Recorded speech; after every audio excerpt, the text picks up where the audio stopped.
estamos hablando de atributos psicométricos y estadísticos, en general se pueden entender como los mismos. En realidad, la psicometría va a ser una rama aplicada de la psicología que lo que va a hacer es tomar a la estadística como una de las herramientas básicas para hacer análisis específicos.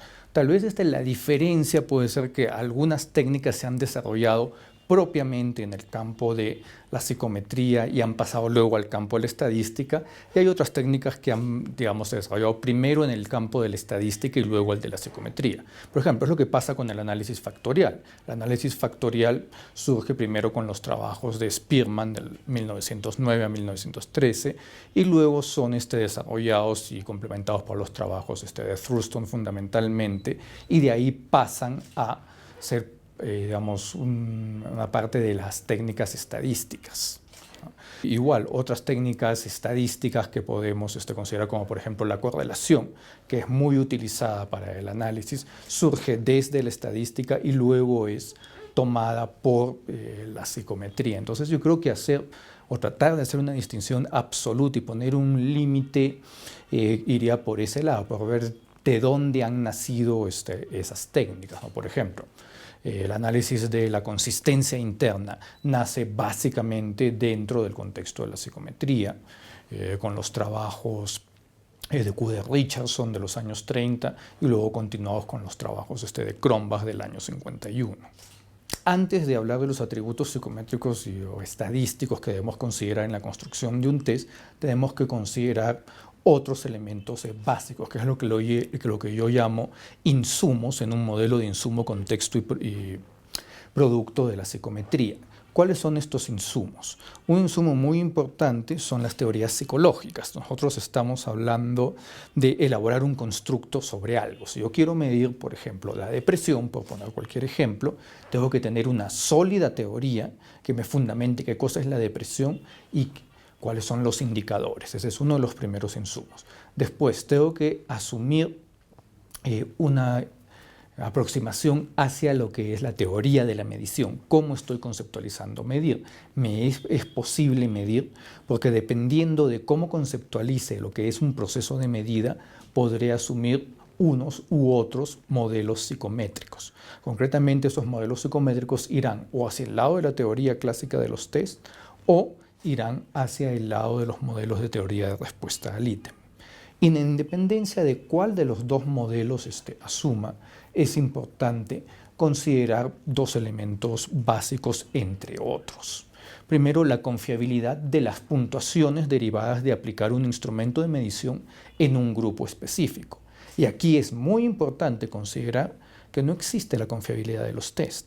Lo que existe son la confiabilidad de las puntuaciones derivadas de aplicar este instrumento de medición en este grupo de personas. Si yo tomo el mismo instrumento y lo aplico aquí en Huancayo o lo aplico en Lima Metropolitana, las puntuaciones pueden presentar diferente cuantía de error de medición.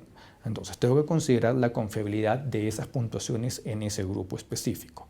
Luego, esas puntuaciones yo las voy a utilizar para hacer algún tipo de inferencia. Voy a inferir, por ejemplo, que la persona tiene una capacidad alta, medio, baja de resolución de problemas, o yo voy a inferir que a mayor puntuación hay mayor depresión, a menor puntuación hay menor depresión. Esa inferencia que yo hago y la forma como utilizo el instrumento debe estar fundamentada. Y justamente la validez es esto, es todo el conjunto de evidencias, tanto teóricas como empíricas, que van a permitir que uno fundamente un uso y una interpretación de las puntuaciones que se derivan de aplicar un instrumento en un grupo también específico.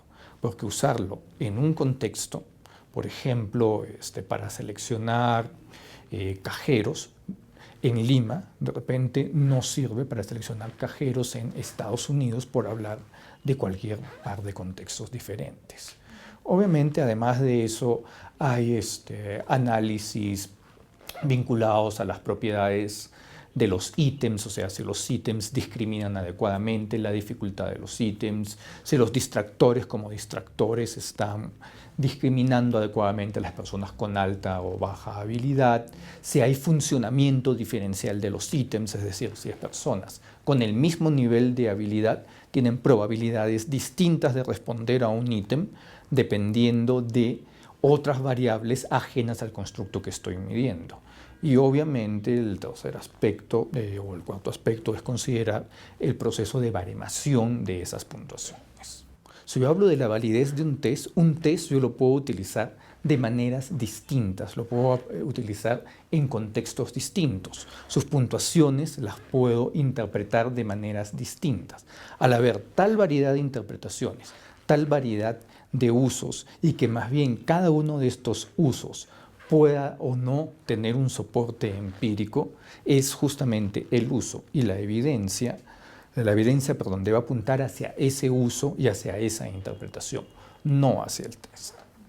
Tal vez uno de los grandes pecados psicométricos, por llamarlo de alguna manera, es que tomamos instrumentos que vienen de otros contextos, de otras realidades y asumimos que van a funcionar de la misma manera. Por funcionar quiero decir que esas puntuaciones van a presentar la misma confiabilidad y que las inferencias que yo haga de esas puntuaciones van a poder ser las mismas. Y no necesariamente va a ser así.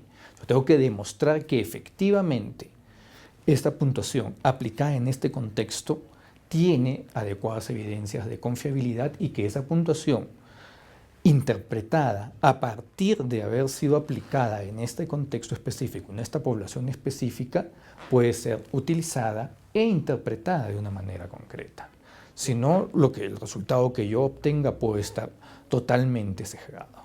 En realidad, hay buenos instrumentos en otros contextos que han funcionado y que es probable que funcionen también en nuestro contexto. Como también puede ser factible aplicar un proceso de construcción a una nueva realidad. A veces es más complejo adaptar un instrumento de otra realidad que construir el propio instrumento. En independencia de cuál de las dos alternativas se adopte, yo creo que es importante hacerlo siguiendo todos los criterios técnicos que me aseguren que el proceso, sea de construcción o sea de adaptación, cumpla con unos estándares de calidad de tal manera que esas inferencias, ese uso que yo hago de las puntuaciones, puede ser fundamentado empíricamente y toda esta interpretación pues, no esté sesgada y no sea una interpretación como castillo de naipes que se derrumba de cualquier cosa.